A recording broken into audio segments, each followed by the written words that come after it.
অর্ধ পৃথিবীর খলিফা হযরত ওমর জুমার দিনে খুতবা দিচ্ছে। মাঝখান থেকে এক মুসল্লি দাঁড়ায় বলতেছে, আমির আল মুমিনিন, আপনার খুতবা তো আমরা শুনবো না। ওমর ফারুক বলে, আমার অপরাধ কি? বলে, অপরাধ হলো আমাদেরকে খাটো পাঞ্জাবি দিয়ে আপনি লম্বা জুব্বা গাওয়াত দিচ্ছেন। আমাদেরকে খাটো পাঞ্জাবি দিয়ে আপনি লম্বা জুব্বা গাওয়াতে খুতবা দিবেন, আপনার খুতবা আমরা শুনবো না। আগে লম্বা জুব্বার কাহিনী কম। অর্ধ পৃথিবীর রাষ্ট্রপতিকে খালি লম্বা জুব্বা গাওয়াত দেওয়ার জন্য আটকে দিছে। একটা মানুষও উমর ফারুকের পক্ষে কথা কয় না। এই আমাকে নেতা লম্বা জুব্বা পড়ছে তুর্কিরে, এ কথা বলার কেউ নাই। 6 লক্ষ হাদিসের হাফেজ আব্দুল্লাহ ইবনে ওমর বাবার সামনে দাঁড়ায় বলে, রে নবীর সাহাবীরা, আজকে জুমার দিনে তোমরা খাটো হলেও নতুন পোশাক পরে নামাজ পড়তে এসেছো, কিন্তু আমার পরনে তো কোনো নতুন কাপড় নেই। সাহাবীরা বলে, আব্দুল্লাহ, আজকে জুমার দিনে নতুন কাপড় কেন পরো নাই? আব্দুল্লাহ বলতেছে, আমি নতুন কাপড় পরবো কেমনে? তোমরা যখন ঘুমায়াছিলা তখন এই মানুষটা বাবার দিকে আঙ্গুল দেখায় বলতেছে, এই মানুষটা আমার দরজায় গিয়ে বলে, আব্দুল্লাহ আব্দুল্লাহ। আমি দরজা খুলে দেখি বাবা একটা পাঞ্জাবি নিয়ে দাঁড়ায় আছে। আমি বললাম, বাবা বাইতুল মাল থেকে আমার একটা পাঞ্জাবি দিয়েছে, গভীর রাত্রে আমার আর একটা দিবার আইছেন। সঙ্গে সঙ্গে উমর ফারুক বললেন, ইন্নাল্লাহা ইয়ামুরুকুম আন তুআদ্দুল আমানাতি ইলা আহলিহা ওয়া ইযা হাকামতুম বাইনান নাস আন তাহকুমু বিল আদল। বেটারে, আমি পাঞ্জাবি তোরে দিতে আসি নাই, এই পাঞ্জাবিটা আমার ভাগে পড়েছে বাজান। এই ছোট পাঞ্জাবি পরে আমি কেমনে খুতবা দেই? তোর পাঞ্জাবির কাপড় আমার একটু দান করে দে, তোরটা আমারটা মিলে আমি একটু লম্বা জুব্বা বানাবার চাই। আব্দুল্লাহ বলতেছে, আমার পাঞ্জাবি বাবার পাঞ্জাবি একত্র করে লম্বা জুব্বা পরে খুতবা দেয়, এখন বলো খুতবা শোনা যায়? সমস্ত সাহাবীরা কান্দে। আল্লাহর কোরআন দিয়ে যখন রাষ্ট্র চলবে, তখন মুসলমানেরা এমন নেতা উপহার পাবে। সুবহানাল্লাহ কোন? সুবহানাল্লাহ। আর শয়তানের আইন দিয়ে যখন রাষ্ট্র চলবে, তখন কেমন নেতা? ওমর ফারুক বলতেছে, মা কি দুঃখ তোমার মনে? তুমি যে আজকে 6 দিন হলো আমাকে খুঁজতেছ, কি দুঃখ তোমার মনে? মেয়েটা বলতেছে, আমির আল মুমিনিন, আমার জীবনের সবচাইতে বড় দুঃখ হলো, এই মুসলমানরা শোনেন, ময়না পাখি খাঁচায় বন্দি কেন? শোনেন, আমির হামজা জেলখানায় বন্দি কেন? মামুনুল হক জেলখানায় বন্দি কেন? শোনার দরকার আছে না নাই? জোরে কেন আছে? কি জন্য বন্দি? মেয়েটা বলতেছে, আমার জীবনের সবচাইতে বড় অপরাধ হলো আমি চুরি করছি। চুরি করছি? মেয়েটা বলতেছে, আমার জীবনের সবচাইতে বড় অপরাধ হলো আমি 6 বছর বয়সে ঈমান গ্রহণ করেছি। সুবহানাল্লাহ। ঈমানের কলেমা পড়িনি, ঈমান গ্রহণ করছি। গ্রহণ। আজকে আমরা তো ঈমানের কলমা পড়ছি।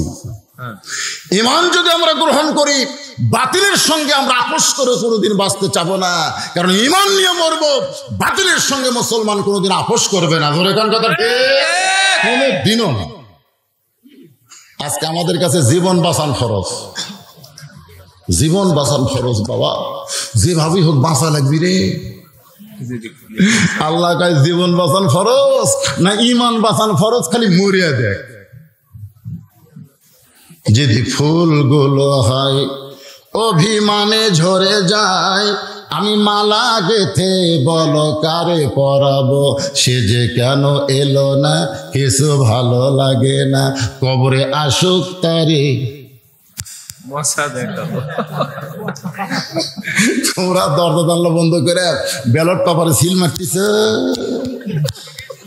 মারো মারো, জায়গা মতো মার আছে। তোর কোন আছে না? যদি ফুলগুলো হয় অভিমানে ঝরে যায়, আমি মালা গেথে বলো কারে পরাবো, সে যে কেন এলো না, কিছু ভালো লাগে না, কবরে আসুক তারে আমি সিল মারিব। সিল মারার জায়গা আছে না? নাই আছে। আল্লাহর বান্দার একটু মনোযোগ দিয়ে শোনেন। মেয়েটা বলতেছে আমার জীবনের সবচাইতে বড় অপরাধ হলো আমি 6 বছর ঈমান গ্রহণ করেছি। শুধুমাত্র ঈমান গ্রহণ করার অপরাধে আমি 12 বছর জেলখানায় বন্দি জীবন কাটাইছি। সকালবেলা 3টা করে চাবুক মারছে, বিকেলবেলা 3টা করে চাবুক মারছে। আমার দেহের কোনো এমন জায়গা নাই যে জায়গায় চাবুকের আঘাত লাগে নাই। আমিরুল মুমিনিন, আমি 12 বছর রোমের জেলখানার মধ্যে বন্দি ছিলাম। আপনি যখন রোম পারস্য দখল করলেন তখন আপনি ঘোষণা করে দিলেন মুসলমান কোন রাষ্ট্র যখন দখল করবে ওই রাষ্ট্র তখন আল্লাহর কোরআন দিয়ে চলবে। আল্লাহর কোরআন দিয়ে যখন রাষ্ট্র চলবে, রাষ্ট্রের 1 নম্বর কাজ কি? নামাজ প্রতিষ্ঠা।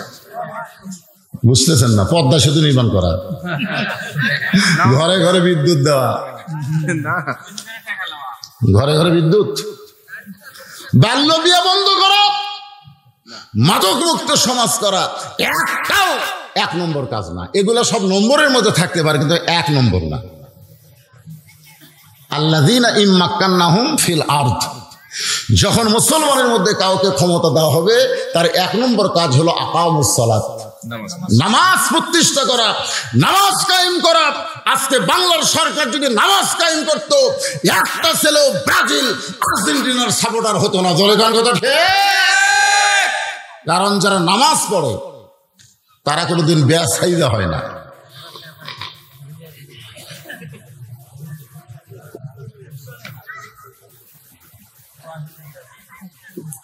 মহিলাদের মধ্যে অনেকে চলে যাচ্ছে, বুড়ি যারা আছে। হ্যাঁ ঠিক আছে, আমি তো ওয়াজই ধরছি পুরুষ এবং মহিলা, ধরে এখন ঠিক কিনা?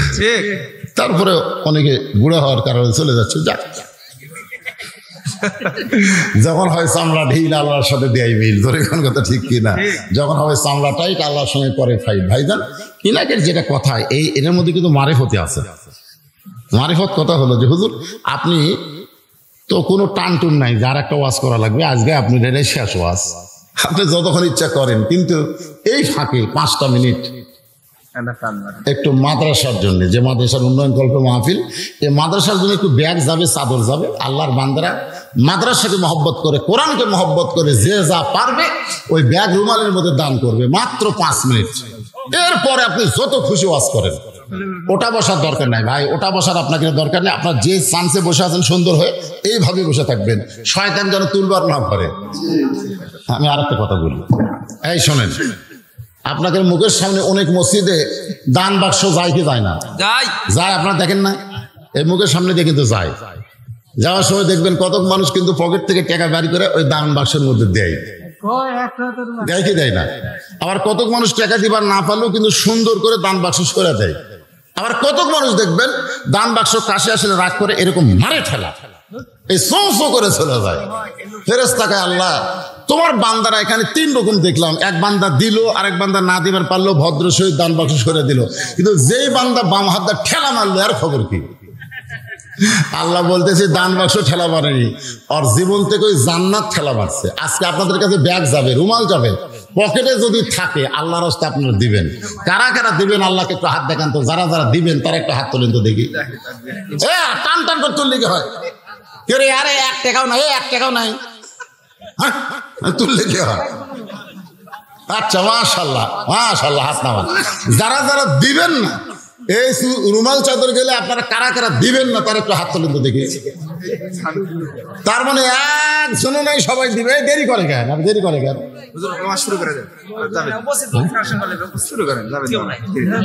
না, 2 কাম একসাথে হয়েছে। ওই যে নামছে নামছে, ওই যে লাল লাল লাল, এগুলো কি আপনাকে লোক না অন্য লোক? দেখবেন। আচ্ছা ঠিক আছে, আপনাকে লোক হলে সমস্যা নেই। হ্যাঁ বাবা, তোমরা ধরে পকেট থেকে বার করেন, 100, 200, 500, 20, 50 যে যা পারবেন আল্লাহর রাস্তায় দিবেন, কিঞ্চিত হলেও দিবেন, কিন্তু এই মাদ্রাসাকে বঞ্চিত করবেন না। ফরকানিয়া মাদ্রাসা ভাইজান, যে যা পারেন আল্লাহর রাস্তায় দিয়ে দেন। এখানে অনেক আল্লাহর বান্দা আছে যারা ওই রুমালের মধ্যে গামছার মধ্যে দিবে না।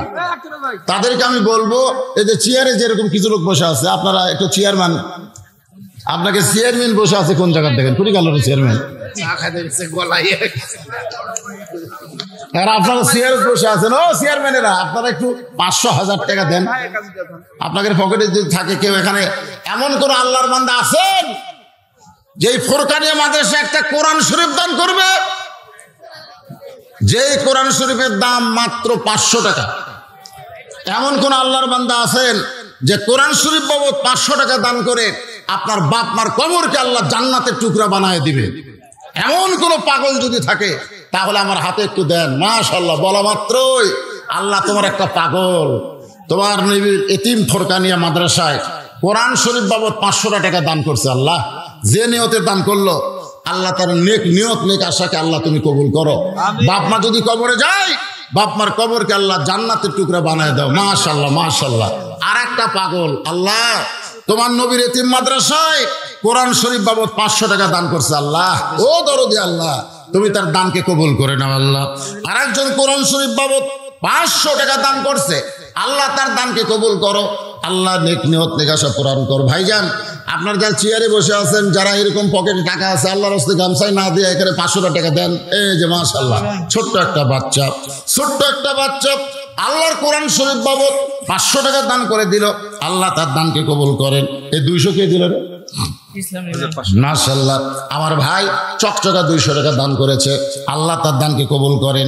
আর একজন 500 টাকা আল্লাহ তোমার কোরআন বাবদ দান করেছে, যা 500 টাকা দিলে একটা কোরআন শরীফ দান করার সওয়াব আল্লাহ আপনাদের আমল নামায় দিয়ে দিবে। সুবহানাল্লাহ, দেন 500 টাকা দেন। আর একজন কোরআন শরীফ বাবদ 500 টাকা দান করছে, আল্লাহ তার দানকে কবুল করেন। আল্লাহুম্মা আমিন। মাশাআল্লাহ, আর একজন 500 টাকা তোমার নবীর এতিম মাদ্রাসায় কোরআন বাবদ দান করেছে, আল্লাহ তার দানকে কবুল করেন। আরেকজন 500 টাকা কোরআন শরীফ বাবদ দান করেছে, আল্লাহ তার দানকে কবুল করেন। আরেকজন আল্লাহর বান্দা রুবেল, কি নাম? রুবেল না, ও আবার পাগলা, 100 বেশি দিছে। হ্যাঁ, 500 দিছে কোরআন, 100 দিছে দান, ওই দুটাই মারছে, কোরআনও দিছে দানও করছে। মাশাআল্লাহ, আল্লাহ তার দানকে কবুল করেন। কে দেও পড়ার লোক? এই দেও হুজুরের হাতে দেও পড়ার লোক নাই, দেও। হ্যাঁ, ওয়ালাইকুম আসসালাম। মাশাআল্লাহ, এরা তো আর্জেন্টিনা ব্রাজিলের ভক্ত হওয়ার কথা ছিল, কিন্তু সেই ভক্ত না হয়ে কোরআনের পাগল হয়ে একটা যুবক মানুষ 500 টাকা দান করে গেল। আল্লাহ দানকে কবুল করেন। আরেকজন কোরআন শরীফ বাবদ 500 টাকা দান করছে। এই আবার কি পাগলা, মরবে ও চাচা, আপনার কইলাম যে 500 টাকা দেন, আপনি 1000 টাকা দিন, পাগলা হোসেন। দুনিয়ার কোনো খেয়াল নাই। আল্লাহ তোমার মুরব্বী বান্দা 2টা কোরআন বাবদ 1000 টাকা দান করেছে, আল্লাহ দানকে কবুল করেন। আর একজন কোরআন শরীফ বাবদ 500 টাকা দান করেছে। আর একজন মুরব্বী, হাইরে মুরব্বীরাই বেশি দান করতেছে। আল্লাহ আর একটা মুরব্বী 2টা কোরআন শরীফ বাবদ 1000 টাকা দান করে দিল, আল্লাহ তার দানকে কবুল করেন। কে বাজান, আপনি পাগলা হোসেন, 500 ফেরত নেবেন না? ফেরত নেবেন না? মাশাআল্লাহ, লিল্লাহ তাকবীর। 1000 টাকা 2টা কোরআন শরীফ বাবদ করছে দান। আমি কই 500 ফেরত নেন, কই নিব না। আল্লাহ 2টা কোরআন বাবদ দান কবুল করুন। আল্লাহুম্মা আমিন। আজকের মাহফিলের সম্মানিত সভাপতি ডাক্তার মোহাম্মদ আব্দুল বারী সাহেব, কয় হাজার? 4000 কি চাইতে দাম দেয়? না, ওই 1000 দিলে তো একটা সাইড ভাই, 5000 এই 4000 একটা, এ ডাক্তার মানুষ সেই কামাই রে ভাই। বাগবানের মধ্যে ডাক্তার ছাড়া ডাক্তারই নাই, ভবানীগঞ্জে ডাক্তার ছাড়া ডাক্তারই নাই ভাই। আমার নাই, সামনে একটা ডাক্তার আছে। কোথায়? আসাদুজ্জামান ভাই। আসাদুজ্জামান ভাই কুটি রে, কুটি বচ্ছে রে, হাত তুলছে, ডাক্তার খুব জোশ। মাশাআল্লাহ, আল্লাহ আরো জশ বাড়ায় দেখ ভাই। আসাদুজ্জামান কি যে একটা দেন ভাই, লগত যদি পকেটে টাকা না থাকে বাকি লেখা দেন, দরকার হলে আমি লেখা লিখে এখানে লিখে লিখে। সহসভাপতি আজকে আবার আসাদুজ্জামান ভাই 2000। মাশাআল্লাহ, কি নাম? জাজমিন পিতা আব্দুল জব্বার 2 কোরআন শরীফ বাবদ 1000 টাকা দান করেছে, আল্লাহ তার দানকে কবুল করেন। আল্লাহুম্মা আমিন। সহসভাপতি সাহেবের সাথে টাকা নেন। এই সহসভাপতি কি কয়? জি, টাকা দেব তো। কয় টাকা কর? নগদে 2 কোরআন শরীফ বাবদ 1000 টাকা। সহসভাপতি সাহেব জোরে বলেন মারহাবা। মারহাবা মাশাআল্লাহ। চাদর গুলো আছে না হেরে গেল রে? এই চাদর আসলে চাদর গুলো কই? কোথায়? এই চাদর গুলো টেজর দিয়ে আসেন। এই চাদর গুলো টেজর চলে আসেন। এখন আবার একেবারে সাইজ মতো আওয়াজ হবে, আর তো কোনো টেনশন নাই। আছে মাশাআল্লাহ। 2000 টাকা দান বরিয়া আবুল হোসেন নিয়ামতপুর। বরিয়া আবুল হোসেন নিয়ামতপুর থেকে এসে এখানে শ্বশুর বাড়ি নাকি? আমার ভাইরা। ও আপনার ভয়রা? আপনার ভয়রা যদি 2000 দেয় আপনি কি দিচ্ছেন? ভয়রা ভাই নিয়ামতপুর থেকে এসে 4 কোরআন শরীফ বাবদ 2000 টাকা দান করেছে। আল্লাহ তার দানকে কবুল করেন, জোরে বলে আমিন। হ্যাঁ, লা ইলাহা। এই সুযোগে যারা ডানে আছেন এই সুযোগে বসেন তো, আপনারা বসেন, সবাই বসেন আর জিকির করেন লা ইলাহা ইল্লাল্লাহ, লা ইলাহা ইল্লাল্লাহ, লা ইলাহা ইল্লাল্লাহ, লা ইলাহা ইল্লাল্লাহ, লা ইলাহা ইল্লাল্লাহ। আসলে আপনারা কি জানেন চাদর গুলো কোথায় গেল?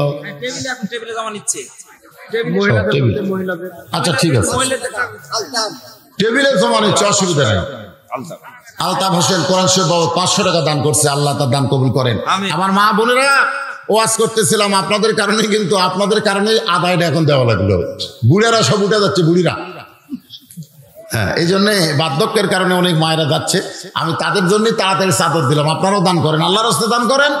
আমি দোয়া করে দেব রাসূলের 1 নম্বর বিবি খাদিজাতুল কুবরার সঙ্গে আল্লাহ জান্নাত দেয়। ধরে যান আমিন।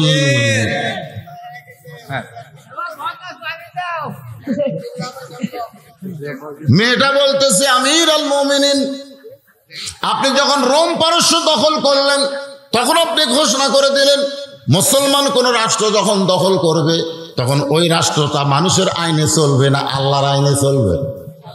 কে ভাই কথা কন রে? আমরা আল্লাহর আইন পাইনি দেখে এই হক কথা বলার থেকে বঞ্চিত থাকেন না। আপনারা কি মনে করতেছেন সারা জীবন শয়তানের আইন মানবেন? আল্লাহর আইন বাংলাদেশের জমিনে আসুক, এটা কি আপনারা চান না? কারা কারা চান? 2 হাত তুলে আল্লাহকে দেখান। আপনি বললেন যে আল্লাহর আইনে তখন রাষ্ট্র চলবে, তখন জেলখানার দরজাগুলো খুলে দেওয়া হলো। কারণ কোরআন দিয়ে যখন রাষ্ট্র চলবে তখন জেলখানার কোনো দরকার আছে? যেরকম জেলখানার কোনো দরকার আছে? আমি জেলখানা থেকে বের হইয়া আমি কোথায় যাব? কারণ আমার বাবা খ্রিস্টান, আমার মা খ্রিস্টান, আমার দাদা খ্রিস্টান, সবাই খ্রিস্টান। ওই খ্রিস্টানদের ভিতর থেকে আমি 6 বছর বয়সে ঈমান গ্রহণ করেছি। আমি এখন যাব কোন জায়গায়? একজন মুমিনা নারী 18 বছরের যৌবন নিয়ে এই 2 পাহাড়ের মাঝখানে ঘুরতেছি। যদি আপনার দেখা পাই তাহলে আপনার কাছে আমি একটু আশ্রয় চাই। ওমর ফারুক মুসকি মুসকি হেসে বলতেছে, মা আমি তোমাকে তো আশ্রয় দিতে পারলাম না। মেয়েটা চমকে বলতেছে, আপনার মতো মহান ব্যক্তি আমার যদি আশ্রয় না দেন তাহলে আমার হবে কি? ওমর বললেন, মা তুমি তো ঈমান গ্রহণ করে ইসলাম ধর্মে দাখিল হয়েছ। এই ইসলাম কোনোদিন মানুষকে আশ্রয় দেয় না, বরং ইসলাম মানুষকে অধিকার দিয়ে দেয়। সুবহানাল্লাহ কন্যা কেন? যেদিন কোরআন দিয়ে রাষ্ট্র চলবে সেদিন কোন নেতার আশ্রয় নেওয়া লাগবে না, কোন নেতার কাছে সুপারিশ লাগবে না।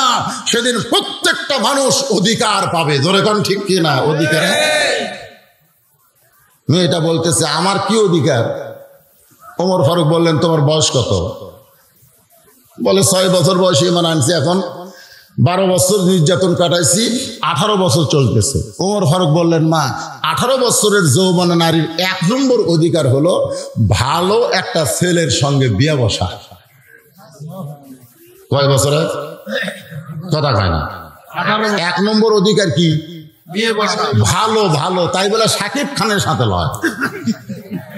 অনেকে বলে শাকিব খান কি সুন্দর, সুন্দর হলে ভালো হয় না রে। এর কাছে যে মেয়ে যায় তাকে ওই পেটের মধ্যে বাচ্চা দেয়। ঠিক কিনা? ওই মনে হয় খাজা বাবা হচ্ছে, খাজা বাবা। যাচ্ছে তাকে একটা করে দিচ্ছে।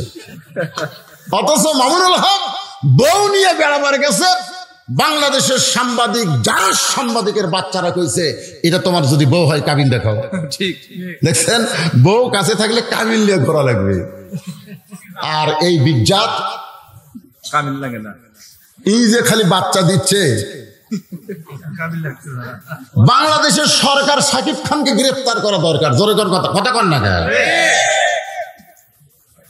ভালো একটা ছেলের সঙ্গে বিয়ে বসার অধিকার ইসলাম তোমাকে দিয়েছে। ভালো একটা ছেলে, ভালো ছেলে কারা হয়? ভালো ছেলে বোঝেন না? ভালো ছেলে, হ্যাঁ। তো তোমার তো কোনো অভিভাবক নাই, আমি তোমার ওমর অভিভাবক হয়ে একটা ভালো ছেলের খবর দিচ্ছি। দেখো তো ছেলেটা তোমার পছন্দ হয় কিনা। মেয়েটা বলতেছে আমিরুল মুমিনিন, তাহলে বলেন আপনার কাছে ভালো ছেলের কি খবর? ওমর ফারুক বললেন ছেলেটার নাম হলো আব্দুল্লাহ। ছেলেটার যোগ্যতা হলো 6 লক্ষ হাদিসের হাফেজ। সুবহানাল্লাহ। 30 পারা কোরআনের তো হাফেজ হইছেই, এর সঙ্গে সঙ্গে 6 লক্ষ হাদিসের হাফেজ। সুবহানাল্লাহ। ছেলেটা লম্বাই হলো 6 ফুট 2 ইঞ্চি। লম্বাই কত? 6 ফুট 2 ইঞ্চি, গায়ের রং ফর্সা, সেই রকম চেহারা। এই ছেলেটার সঙ্গে যদি তুমি বিয়ে বসো, তাহলে তোমার একটা ভালো ছেলের সঙ্গে বিয়ে বসার অধিকার হয়ে গেল। মেয়েটা বলতেছে আমিরুল মুমিনিন, আপনি যে ছেলের খবর দিলেন ওই ছেলের চাইতে ভালো কোনো ছেলে নাই? ওমর ফারুক বলতেছে আমার চোখে এই ছেলের চাইতে ভালো কোনো ছেলে তো নাই। মেয়েটা বলতেছে তাহলে আমি একটা ছেলের খবর দেই, দেখেন তো এই ছেলেটা আপনার কাছে কেমন লাগে। ওমর ফারুক চমকে উঠে বলতেছেন মা, তোমার কাছে আবার ভালো কোন ছেলের খবর আছে? মেয়েটা বলতেছে ছেলেটার নাম হইল হোসাইন, বাবার নাম হলো আলী, মায়ের নাম হলো ফাতেমা, আর নানার নাম হলো মুহাম্মাদুর রাসূলুল্লাহ। এখন আপনি বলেন এই 2 ছেলের মধ্যে ভালো কোনটা? না না, আপনাকে কয়নি, ওমরও বলছে। আপনি এখন ওমর বলেন এই আব্দুল্লাহ আর হোসাইন এই 2টা ছেলের মধ্যে ভালো কোনটা? আপনি কিন্তু বলেছেন ভালো ছেলের সঙ্গে বিয়ে বসার অধিকার আছে। এখন আপনার মুখেই শুনতে চাই ভালো কোনটা। ওমর চোখের পানি বের করে বলতেছেন সাইদুস শাবাবে আহলুল জান্নাহ হাসান ও হোসাইন রাদিয়াল্লাহু তাআলা আনহুমা। জান্নাতি যুবকদের সর্দার হবে 2 জন, একটা হলো হাসান, একটা হলো হোসাইন। আমার আব্দুল্লাহর চাইতে তোমার হোসাইন কোটি কোটি গুণ ভালো। তুমি এটা বলতেছে হোসাইনের মতন ভালো ছেলে থাকতে আপনার আব্দুল্লাহর সঙ্গে বিয়ে বসবো কেমনে? ওমর ফারুক বলতেছেন মা, আমি জীবনে কোনোদিন ঘটকালি করিনি মা, কিন্তু আজকে তুমি যে ভালো ছেলের খবর দিলে আজকে বাধ্য হয়ে আমি ঘটকালি করব।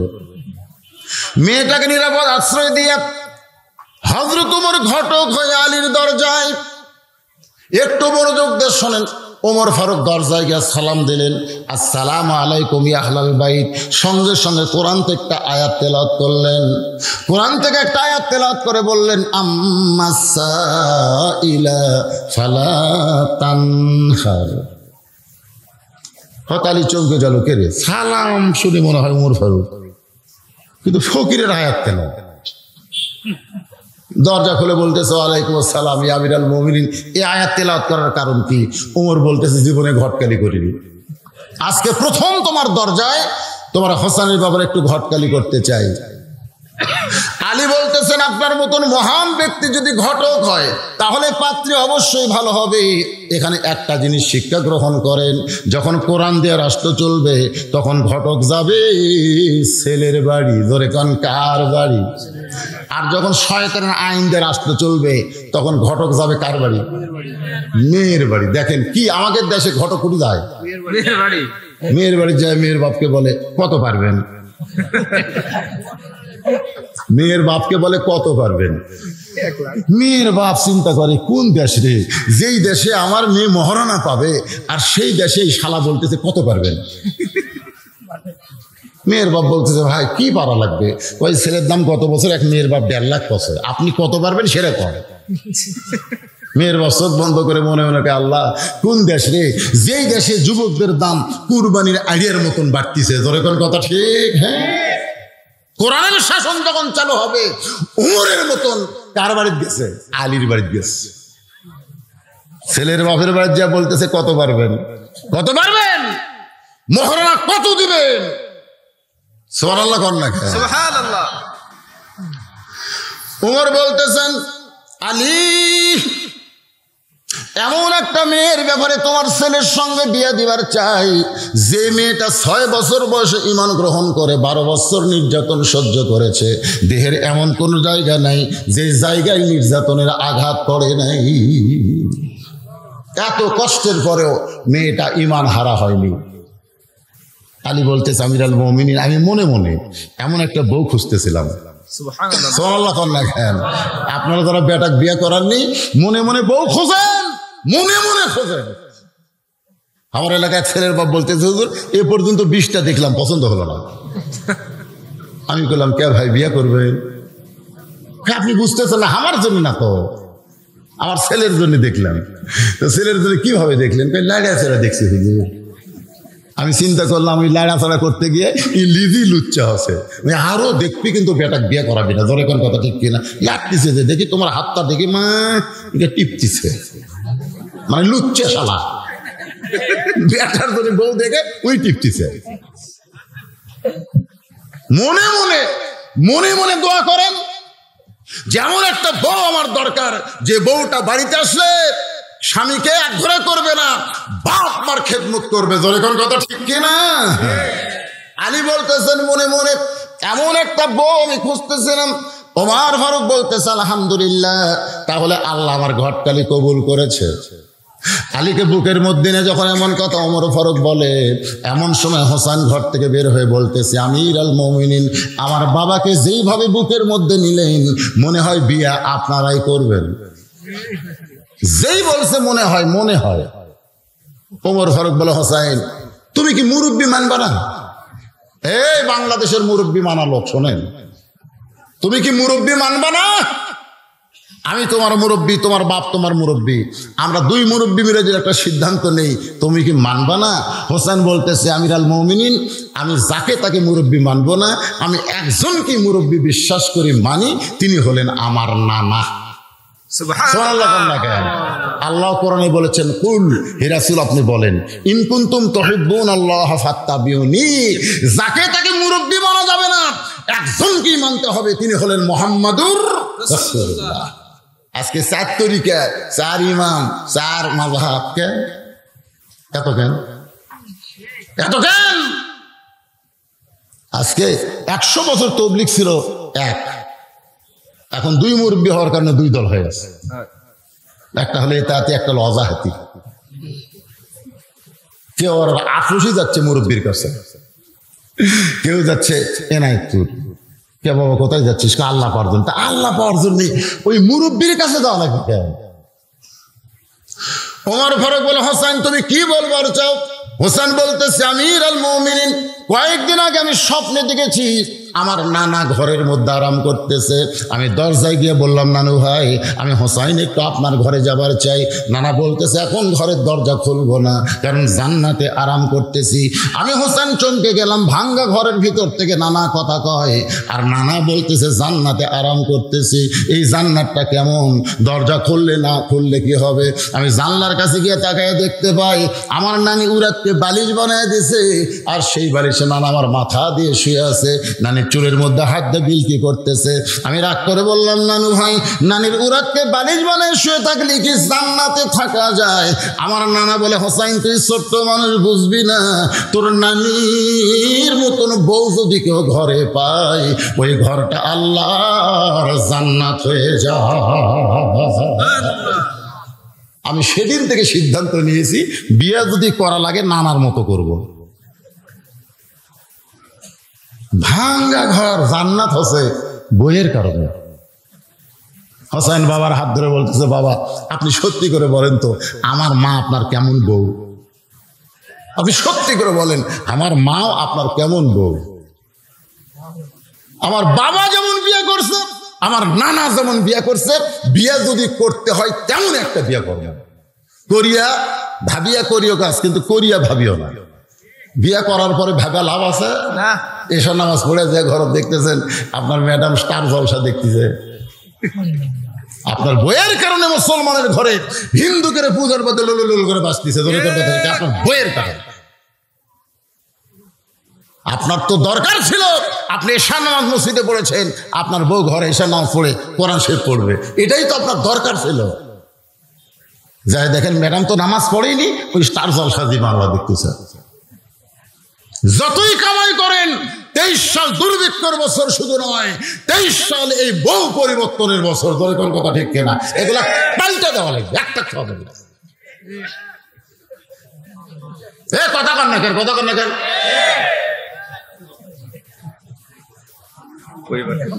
মুসলমানের ঘর হিন্দুদের পূজার বাদ্য বাজতেছে।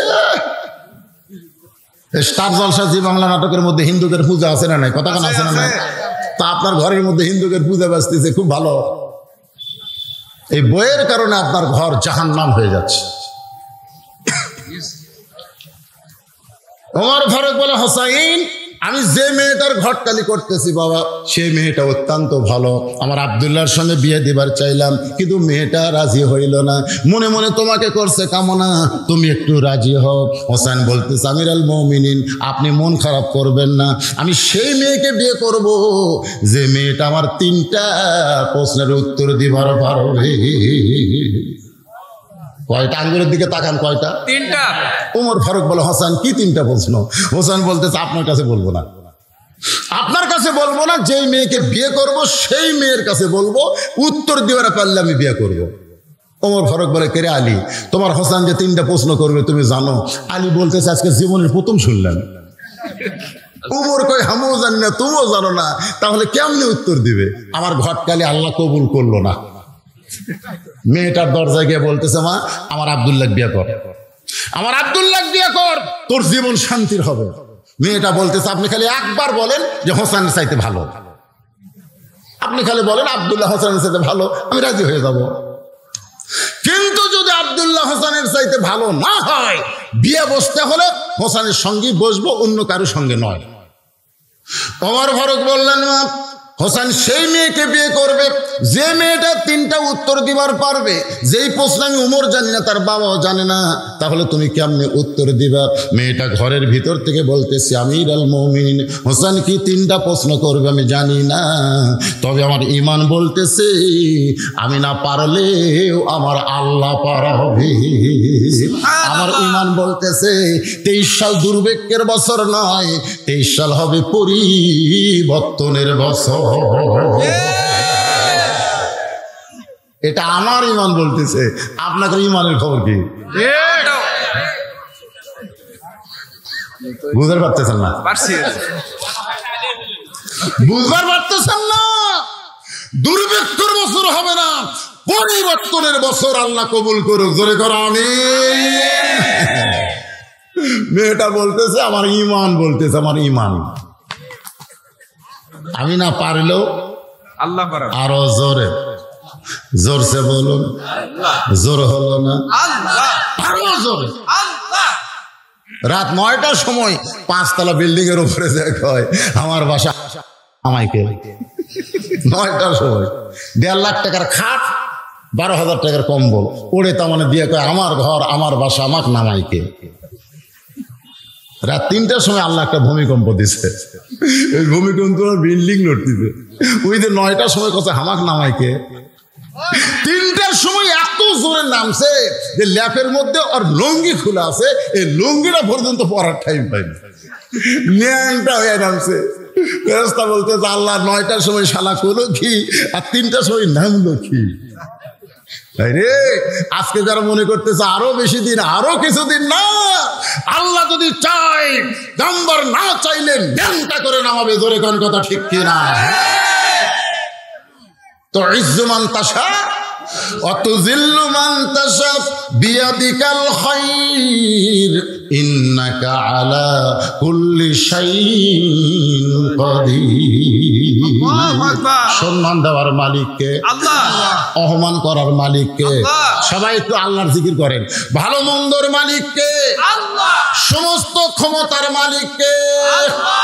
মেয়েটা বলতে, আমির আল মুমিনিন হোসেন কি 3টা প্রশ্ন করবে আমি জানি না, তবে আমার ঈমান বলতেছে আমি না পারলেও আমার আল্লাহ পারাবে।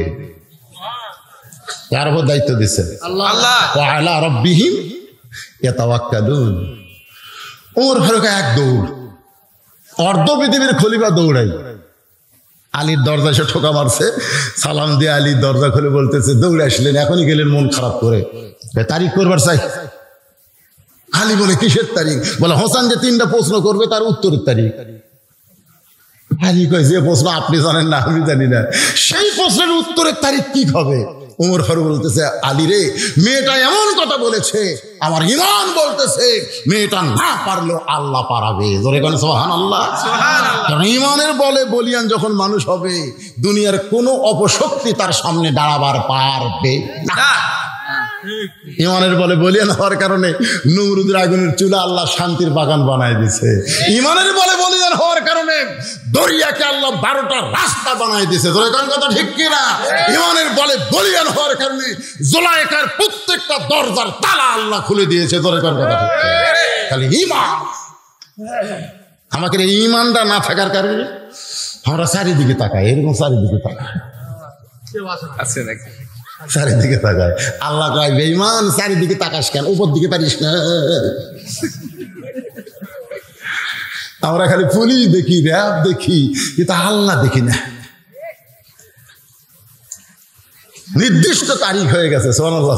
সুবহানাল্লাহ। ডান পাশে হযরত ওমর বসে গেছে। এই বাবাদেরা একটু মনোযোগ দিয়ে শোনেন। বাম পাশে হযরত আলী আর মাঝখানে হোসাইন। সামনে একটা চাদর দেওয়া হয়েছে, সামনে একটা চাদর, চাদরের ওই পারে ওই 18 বছরের মেয়েটা বসে গেছে।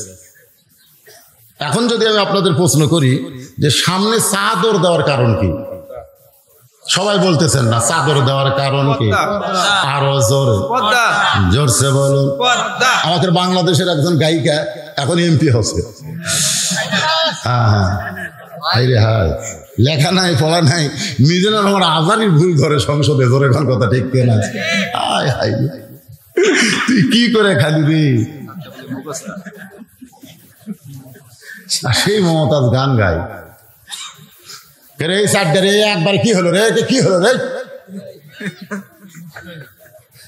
ওরে শরীয়তের মৌলানা, চোখ 2টা করলা কানা, মনের পর্দা বড় পর্দা তোমরা খুঁজা পাইলা না। মমতাজ পাগলি কয় মনের পর্দা বড় পর্দা। আমার আল্লাহ বলতেছেন অকরনা ফি বুয়ুতিকুন্না ওয়ালা তাবাররাজনা তাবাররুজাল জাহিলিয়াতিল উলা। আল্লাহু আকবার। এখান থেকে উমর ফারুক বুঝাই দিলেন মনের পর্দা বড় পর্দা নয়, পর্দা হলো আল্লাহর আইন। জোরে কান, পর্দা কি? আল্লাহর আইন। আজকে যদি পর্দাটা আল্লাহর আইন হিসাবে বাংলাদেশে চালু হতো, আমাদের একটা ছেলেও খারাপ হতো না। জোরে কান কথা ঠিক কি? একটা ছেলেও নষ্ট হতো না। উমর ফারুক বলে হোসাইন এখন তুমি 3টা প্রশ্ন করো। হোসেন দাঁড়িয়ে বলতেছে এই মেয়ে, এই প্রশ্নটা কিন্তু খুব খেয়াল করে শোনা লাগবে। এই মেয়ে, তুমি একলা একলা বসে আছো, তাই বলে তুমি একলা না, বরং আমি হোসাইন একলা হয়ে গেছি। ওমর ফারুক বলে বাজান তোমার কি মাথা নষ্ট নাকি? তোমার ডান পাশে আমি বসে আছি, বাম পাশে তোমার বাপ বসে আছে, তুমি একলা কেমনি হলে? হোসেন বলে এ মেয়ে, আমার 2 পাশে 2টা মহামানব দেহ নিয়ে বসে আছে, কিন্তু মনে মনে তোমার পক্ষ নিয়েছে। নির্বাচন কমিশনার কিন্তু বসে আছে, ঠিক কেনা বলেন না? বসে আছে, আপনার বলেন তো মনে মনে কার পক্ষ নিয়েছে? বলে না কতগুলো নেতা নিরপেক্ষ নির্বাচন কমিশনের মাধ্যমে নির্বাচন হবে, তত্ত্বাবধায়ক সরকারের কোনো দরকার নাই। আমি কইলাম নিরপেক্ষ শালা, মনে মনে 30 তারিখের কাম 29 তারিখে করবি। তোর এখন কথা ঠিক কিনা? স্বয়ং আল্লাহ নিরপেক্ষ নয় রে, আল্লাহ নিরপেক্ষ নয়। আল্লাহ কোরআনে বলেছে অমাইয়াবতাগি গায়রাল ইসলাম দীনান ফালা ইউকবালা মিনহু। এই আয়াত দিয়ে আল্লাহ বুঝাইলেন আল্লাহ মুসলমানের পক্ষে। জোরে কোন কথা ঠিক কিনা? দেখেন হোসেন বলতেছে 2 জন মহামানব দেহ নিয়ে আমার 2 পাশে বসে আছে, কিন্তু মনে মনে তারা তোমার পক্ষ নিয়েছে। আপনারা বলেন তো উমর ফারুক কার পক্ষে? আপনার বুঝতে পারতেছেন না? আছে হযরত আলী কার পক্ষে? কিন্তু বসে আছে ছেলের কাছে। ছেলের কাছে। আসলে যতই বসে থাক আর মনে মনে একটা দলের পক্ষ লিছে, কোন কথা ঠিক না? একটা সব নেই, প্রশাসনের যা আছে এরা তলে তলে একটা দলের পক্ষ লিছে, কোন কথা ঠিক কিনা? রে ওমর ফারুক জিব্বাই কামড় দিয়া বলতেছে, আসলেই তো তাই, হোসেন যেই কথা বলেছে এই কথার মধ্যে কোনো সন্দেহ নাই। ওমর ফারুক বলে, হোসেন এখন তুমি প্রশ্ন শুরু করো। হোসেন বলতেছে, রে মেয়ে, আমার 1 নম্বর প্রশ্ন হলো, আমার মাকে তুমি জানো? সুবহানাল্লাহ। বাবা কিন্তু কাশি বসে আছে, বাবা বাবাকে চুম করছে, কে রে? আমি ছেলের সাথে আসলাম আর ছেলে আমার কথা জিজ্ঞাসা না করে মায়ের কথা জিজ্ঞাসা করতেছে। হোসেন কিন্তু বলতে পারতো আমার বাবাকে তুমি জানো, কিন্তু বাবার কথা না বলে মায়ের কথা কেন বলতেছে? কারণ বাবাই আনন্দে মাতিয়া সাগরে ভাসাইয়া সেই যে চইলা যায় খবর লয় না, মাজন ধরিয়া উদরে কতই কষ্ট করে, 10 মাস পরে পায় প্রসবের বেদনা, এমন দরদি ভাবে কেউ হবে না। আমার মা গো, মা যদি ভালো হয় সন্তান আল্লাহর ওলি হয়। এই যতগুলো ছেলে পেলে রাস্তায় ঘোরাঘুরি করতেছে, দৌড়াদৌড়ি করতেছে, এ চিল্লাচিল্লি শব্দ শোনা যাচ্ছে, এই মালগুলা এরকম হলো কেন? মায়ের সমস্যা। এই মালগুলা এরকম হলো কেন? সবগুলো তো কোরআনের মাহফিলে এসে বসে থাকার দরকার ছিল, কিন্তু ওরা না বসে রাস্তার দৌড়াদৌড়ি করতেছে কেন? একটাই কারণ, ও যখন মায়ের পেটে ছিল মাও পেটত লিয়া গোটা পাড়া ঘুইছে, ওই পেটের মধ্যেই ঘুরনি বেরাম পাশে। একটা নেপোলিয়ান বলেছে, একটা ভালো সন্তান যদি চাও একটা ভালো মা দাও, ভালো মা। আজকে আমাদের বাংলাদেশে যে সমস্ত মার ভবিষ্যৎ আসতেছে, এরা যদি ভালো হয়ে যায় আমাদের সন্তানগুলো ইসলামী আন্দোলনের কর্মী হয়ে যাবে। জোরে কোন কথা ঠিক কিনা? এরা নেইমার মেসির পাগল হবে না, এরা হাসান হোসেনের ভক্ত হবে। যে 2টা জান্নাতি যুবকদের সর্দার হবে, এই 2টার ভক্ত হবে। মেসি নেইমার কি জান্নাত? রাসূল বলেছে, মান তাশাব্বা বিকওমিন ফাহুয়া মিনহুম। যে জাতকে জুড়ে স্মরণ করবে ওই জাতের সাথে হাসুর হবে রে। আর্জেন্টিনার জার্সি গাউত দিছ দে, ব্রাজিলের জার্সি গাউত দিছ। মেসি আর নেইমার জিজ্ঞাসা করছিল, বাংলাদেশে আপনাকে কোটি কোটি ভক্ত আছে, মেসি আর নেইমার কয় বাংলাদেশ কি? শালারা জানি না বাংলাদেশ একটা দেশ। বাংলাদেশ কি? বাংলাদেশ একটা দেশ, আমরা তো জানি না। তো মানচিত্র মুখের সামনে লিয়েছে, খালি ঘুরে দেখ আর করতে পারে না। যেই মেসি নেইমার বাংলাদেশ ছিল না, আর সেই বাংলাদেশের পাগলারা লক্ষ লক্ষ কোটি টাকা খরচ করে পতাকা বানাচ্ছে। কেরে রাস্তার ধারে একটা গরিব শীতের কাপড় পাচ্ছে না। ধরে কোন কথা ঠিক কি? আল্লাহ রাসূল বলেছেন, ইন্নাল জান্নাতা তুশতাকু ইলা খামসাতি নাফারিন, নিশ্চয়ই 5টা দলের জন্য জান্নাত আশা করে আছে। তার মধ্যে একটা দল হলো মুকসিল উরিয়ান, বস্ত্রহীনদেরকে যারা বস্ত্র দান করবে। কিছুই কয় না, সুবহানাল্লাহ কয় না, আলহামদুলিল্লাহ কয় না। কি বিরক্ত হচ্ছেন? না, শেষ করে দিব? না, চলবে। না না, সুবহানাল্লাহ আলহামদুলিল্লাহ কোহান কি বলা লাগবে, তাও যদি না বলেন তাহলে তো মন খারাপ করে শুনতেছেন। না না, বন্ধুদের বেশ শুনতে খেয়াল নেই। 1 নম্বর প্রশ্ন হলো, আমার মাকে তুমি জানো? সঙ্গে সঙ্গে মেয়েটা পর্দার উপর থেকে বলতেন, হোসাইন আপনার মাকে আমি চিনি। সুবহানাল্লাহ। যেই কইছে চিনি, আমার ভাই কয় সুবহানাল্লাহ, কিন্তু ওমর ফারুক জিব্বা কামড় খাচ্ছে। হযরত আলী 2 চোখ দিয়ে দর দর করে পানি পড়তেছে, আর হোসাইন মুস্কি মুস্কি হাসতেছে। একজন জিবাই কামড় খাওয়ার কারণ হলো 3টা প্রশ্নের উত্তর তো দূরের কথা, 1 নম্বরই আউট। হোসেন প্রশ্ন করেছে আমার মাকে জানো, আর মেয়েটা বলতেছে আমি চিনি। হোসেন ফাতেমা সিনার মতন কোনো মেয়ে না, এমন পর্দানিশী ছিল, তার কবর পর্যন্ত আমার আল্লাহ পর্দা করে দিল। জান্নাতুল বাকির মধ্যে আলী যখন দাফন করে আল্লাহকে বলতেছে, আল্লাহ আমি ফাতেমার প্রতি রাজি হয়ে গেছি, তুমি রাজি হয়ে যাও। এই কথা বলে যেই মাত্র তাকাইছে দেখে পুরাতন কয়েকটা কবর। কে রে? এই মাত্র ফাতেমার কবর দিলাম, সেই কবর কোথায়? গোটা জান্নাতুল বাকি আলী দৌড়ায় বলে ফাতেমার কবর, ফাতেমার কবর, ফাতেমার কবর। কে যেন বলতেছে, আলী রে, ফাতেমা পর্দানিশী, আল্লাহ জোহরা ডিগ্রি দিয়া ফাতেমার কবরকে পর্দা করে দিয়েছে। যেই ফাতেমার কবর পর্যন্ত পর্দা, আর সেই ফাতেমাকে কয় আমি চিনি। চিনা মানে কি? কেউ যদি আপনাকে বলে আপনার বউ আমি চিনি ভাই, খালি এই কথা বলা মাত্রই আপনি জাহান্নামে যাবেন। কারণ আপনার বউ তো চিনার কথা নয়। বউকে শুধু একজন চিনবে, সেটা হলো তার স্বামী। স্বামী ছাড়া পাড়ার কোনো মানুষ তো বউ চিনার কথা লয়। কেন আমার ভাষা কি আপনারা বুঝতেছেন?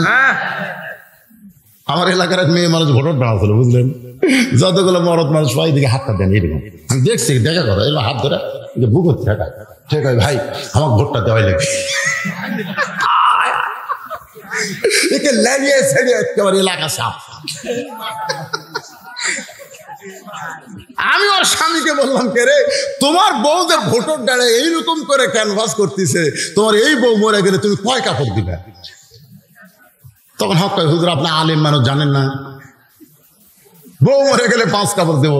তো মরার পরে 5 কাপড় দিবা, এখন কি করতেছে? যে মেয়েরা মরে গেলে 5 কাপড় দেওয়ার আগে যেটা অবস্থায় তাকে অন্তত 1-8টা কাপড় বাড়ান দরকার। জোরে কোন কথা ঠিক কি না? কারণ মরে গেলে তো কেউ দেখবি না, মরে গেলে কেউ দেখবি না, আর সেই সময় 5 কাপড়। এখন সবাই তাকায় আছে, এখন কাপড় মাথাত নাই। মরে গেলে আমাকে কতগুলো মেয়ের 5টা কাপড় দিবে, একটা হলো সিনা বান্ধ, একটা হলো মাথা বান্ধ। সিনা বান, মাথা বান, মাথা বান্ধি সিনা বান্ধি মরার পরে। আর এখন মাথার চুল বেচা খায়, মাথার চুল বেচে। আমার এলাকায় ফেরিওয়ালা বলতেছে চুল চুল চুল। মেয়ে মানুষ চুল বেচার জন্য ফেরিওয়ালা বলতেছে, বসেন ভাই, 1 টাকা সমান 30 টাকা, 1 টাকা সমান 50 টাকা, 100 টাকা সমান চুল দিলে 50 টাকা। তো 1 টাকা সমান হয়নি, সামান্য একটু চুল বাকি লাগবে। তখন ফেরওয়ালা বলতেছে, আপা আরো একটু চুল লাগবে। তখন দের কর চিরুনি আনি, ওরই সামনে মুড়া চিরুনি দিয়ে খালি সময় খালি ছিঁড়ে পক দিছে। দেখেন তো ভাই এখন হসা ফেরওয়ালা লাইড়িয়ে সাইড়িয়ে লাইড়িয়ে সাইড়িয়ে ওর চুল ফেরওয়ালা লাটতিছে। আপনারা বলেন তো, আপনার বইয়ের চুল যদি কোনো ফেরওয়ালা লাড়ে আপনি জান্নাতে যাবেন?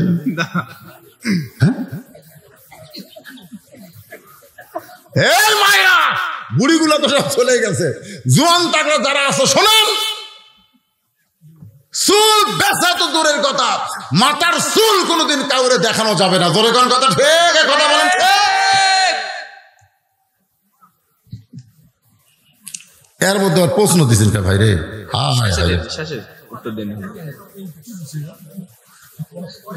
সেগুলা প্রশ্নের উত্তর আমি দিব ইনশাল্লাহ। ইনশাআল্লাহ শেষে। হ্যাঁ, ও আচ্ছা। হোসেন মুসকি মুসকি হাসতেছে, আর উমর ফারুক জিব্বাই কামড় দিছে, আর হযরত আলী চোখ দিয়ে দর দর করে পানি পড়তেছে।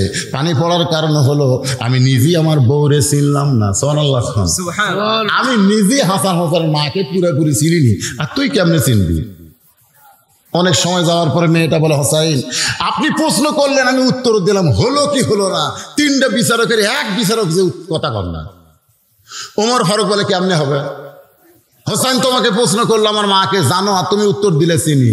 মেয়েটা বলে, হোসাইন আপনার মায়ের চোখের ভুরু জোড়া ছিল, আপনার মায়ের বাম গালে কালো একটা তিল ছিল, থুতুনির তলে লাল একটা দাগ ছিল। সঙ্গে সঙ্গে আলী বলতেছে, রে মা আর নিচে নামিস না, আর বলিস না মা, কারণ তিনজনের মধ্যে একজন পরপুরুষ আছে। আপনার বলেন তো পরপুরুষের নাম কি? তাহলে উমরের মতন মহান ব্যক্তি যদি পরপুরুষ হয়, মুরিদের বইয়ের কাছে পীর কোন পুরুষ? আমাকে কতগুলা এই শালারা মুরিদ হচ্ছে, হয়নি? আপনাকে এলাকার মনে হয় নাই?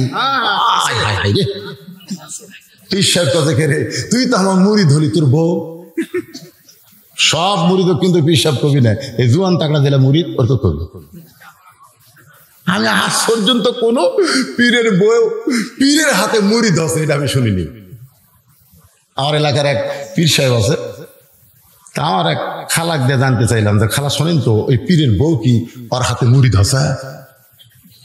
তখন পীরের বউয়ের কাছে শুনতেছে, তোমার পীরের কাছে তুমি মুড়ি ধসা?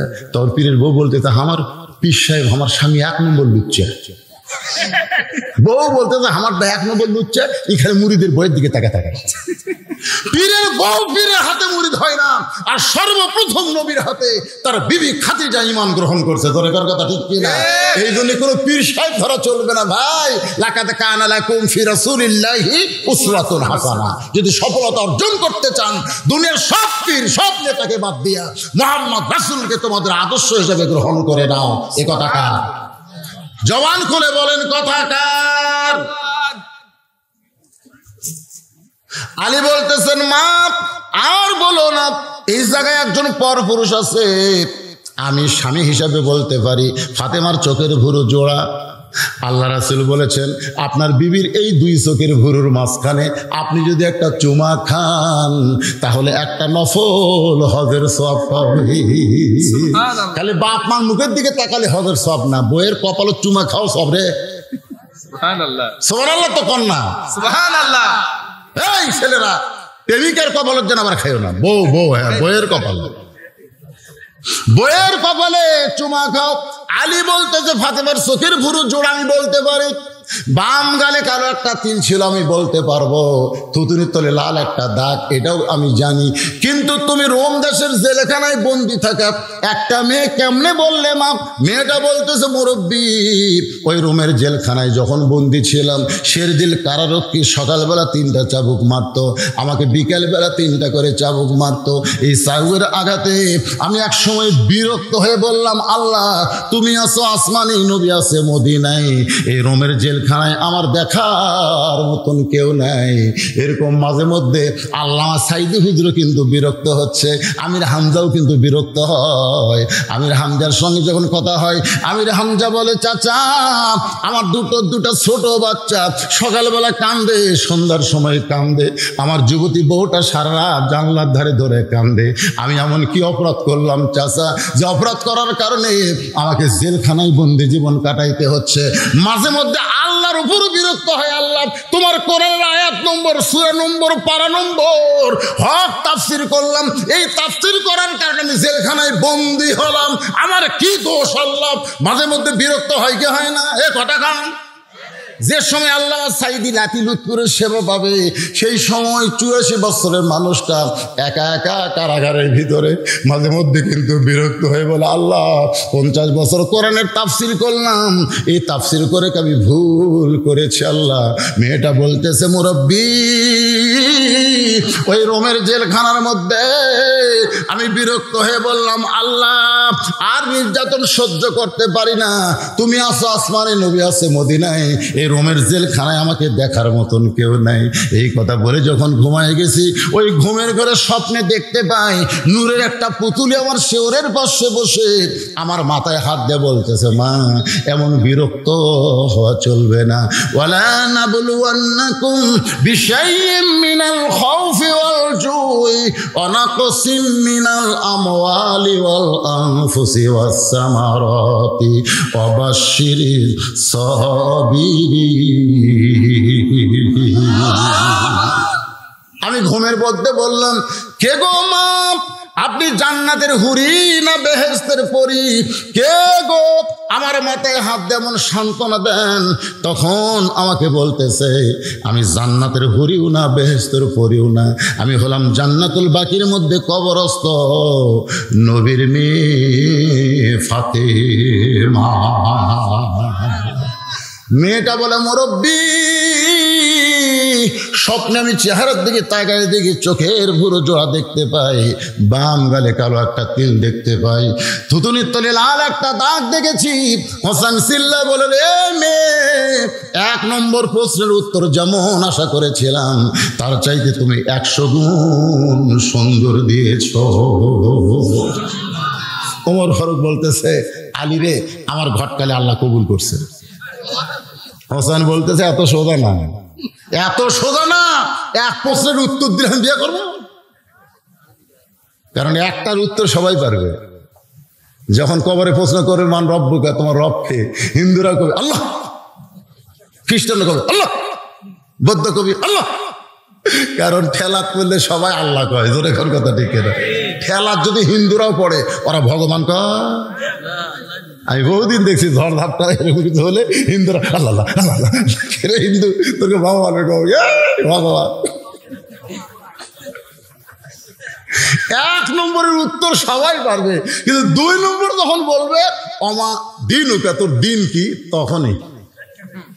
তখন হিন্দুরা কবি করে আমাকে দিন কি রে, খ্রিস্টান করে আমাকে ডাকি রে, তা ভাত খালি গুড়ি খাবি, তোর কথা ঠিক না? আর আমরা খালি ডাঁটে বলবো ইসলাম। সোনাল যখন না কেন ইসলাম,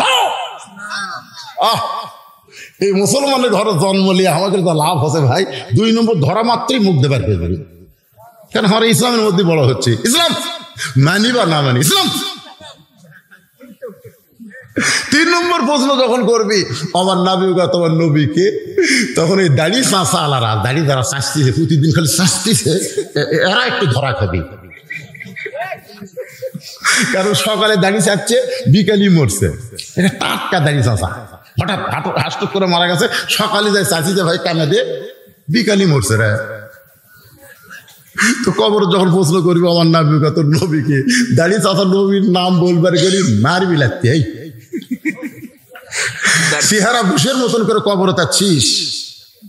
তাই আমি আপনাদের জোরহাত করে বলছি ভাই, সবচাইতে বড় কবিরা গুনাহ, সবসময় কবিরা গুনার উপর থাকা হলো দাড়ি চাচা। ঘুম পারলেও কবিরা গুনাহ।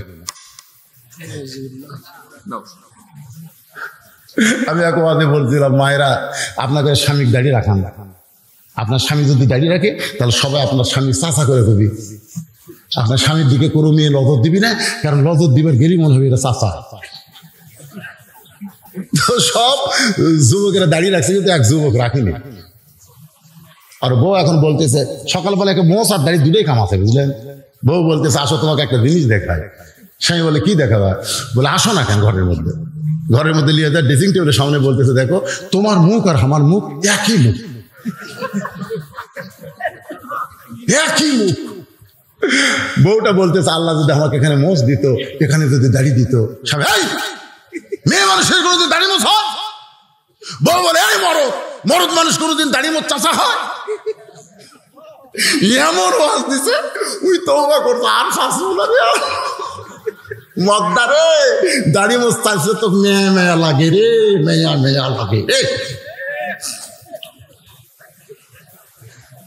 রাগ করতেছে না, আমি কিন্তু বলেছি আমার জীবনের শেষ ওয়াজ, আর হয়তো চান্স নাই। আজকের এই অসময় করে দাঁড়িয়ে তারা দাঁড়িয়ে কামাবি ভাই। অনেকে বইয়ের কারণে খায় না, হুজুর কি কষ্ট লাগতেছে। ওমর ফারুক বলে হোসেন তাহলে 2 নম্বর প্রশ্ন করো। এবার হোসেন 2 নম্বর প্রশ্ন করতেছে, রে মেয়ে 6 বছর বয়সে ঈমান গ্রহণ করলা, তোমার দাদা খ্রিস্টান, তোমার বাপ খ্রিস্টান, যেই দেশে জন্ম নিয়েছো সেই দেশটাও খ্রিস্টানের দেশ, তাহলে খ্রিস্টানদের দেশে 6 বছর বয়সে তুমি ঈমান কেমনে পাইলা? যেই মাত্র দ্বিতীয় প্রশ্ন করেছে ওমর ফারুক চমকে উঠছে। ওমর ফারুক চমকে ওঠার কারণ হলো এই মেয়েটার দেখা তো দুই পাহাড়ের মাঝখানে আমার সঙ্গে হয়েছে। মেয়েটা তখন বলল, আমার সবচাইতে বড় অপরাধ হলো 6 বছর বয়সে ঈমান গ্রহণ করেছি। আমি উমরের তখন প্রশ্ন করা দরকার ছিল, তুমি ঈমান কেমনে গ্রহণ করলে? যেই প্রশ্ন আমি উমর করতে পারি নাই সেই প্রশ্ন হুসাইন করেছে। সুবহানাল্লাহ কর না কেন? 6 বছর বয়সে তুমি ঈমান কেমনে পাইলা? মেয়েটা বলতেছে, হুসাইন 6 বছর বয়সে ঈমান কেমনে পাইলাম যদি শুনতে চান শোনেন। আমি দুনিয়ার সাধারণ কোনো ঘরের মেয়ে না, আমার দাদা হলো রোম সম্রাট কাইসার। যেই বলছে রোম সম্রাট কাইসার, উমর ফারুক খাড়া হয়ে গেছে। কি সেই সময় দুইটা পরাশক্তি, একটা পারস্য আর একটা হলো রোম। পারস্যর হলো কিসরা আর রোমের হলো কাইসার। মেয়েটা বলতেছে, আমি সাধারণ ঘরের মেয়ে না, আমি রোম সম্রাট কাইসারের নাতনি। আমার দাদা যখন ক্ষমতায় ছিল, ক্ষমতায় একদিন অন্দর মহলে আমার কাছে গিয়ে বলতেছে, নাতনি রে, আজকে রোমের রাজদরবারে খেলা হবে, তুই কি খেলা দেখতে যাবি? তো ছোট ছোট বাচ্চারা তো খেলার পোকা। আমাকে একজন বললো, হুজুর পানি ফোড়া দেন, আমার বাচ্চা খুব কান্দে। পানি ফোড়া দিলাম, 2 দিন পরে করছে, না কি পড়া দেন, কান্দা বন্ধ হয় না। আরো 2-4 হুজুর থেকে পানি পড়া দিয়েছে, কিন্তু ওর বাচ্চার কান্না বন্ধ হয় না। একদিন আমার সঙ্গে দেখা হলো, ভাই এখন খবর কি? আর কান্দে না। কিভাবে ভালো হলো? এই কান্দা বন্ধ করার জন্য একটা মোবাইল কিনে দিছি হুজুর। একটা মোবাইল কিনে গেম বের করে দিই, ওই খেলা দেখে আর কান্দে না। ভাত খাওয়ার সময় যখন ভাত খাবার চায় না, ওটা বের করে দিই, ওটা দেখে আর পুক পুক করে ভাত খায়। ছোট বাচ্চারা কিন্তু খেলা দেখাতে পাগল। জোরে কর কথা ঠিক কিনা? মেয়েটা বলতে 6 বছর বয়সে আমার দাদা যখন আমারে কইল, আজকে রাজদরবারে খেলা হবে, তুই কি খেলা দেখতে যাবি? মেয়েটা বলে, হুসাইন ওই 6 বছর বয়সে দাদার সঙ্গে খেলা দেখতে আসলাম রাজদরবারে। আমার দাদার সিংহাসনের পাশে ছোট্ট একটা চেয়ারে আমাকে বসতে দিল। আমি চেয়ারে বসে বললাম, দাদু ভাই খেলা দেখার কথা বলে নিয়ে আসলেন, খেলাটা কোন জায়গায়? আমার দাদা বলে, ওই যে তাকায় দেখ।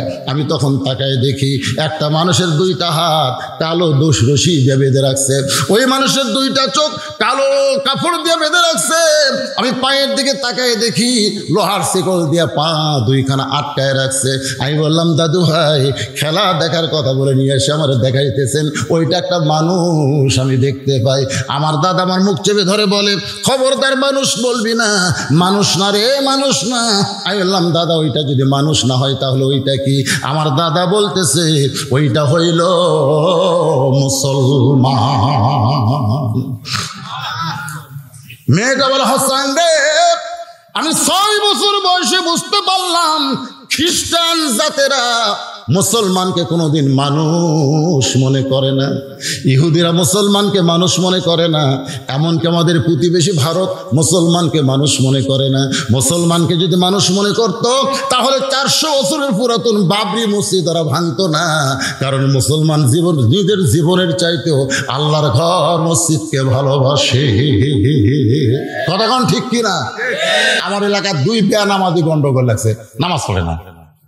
গন্ডগোল লাগে বলতে, বিশ্বাস যদি না করিস মসজিদ ছুঁয়ে কমো, সব মসজিদ ছুঁয়ে কমো।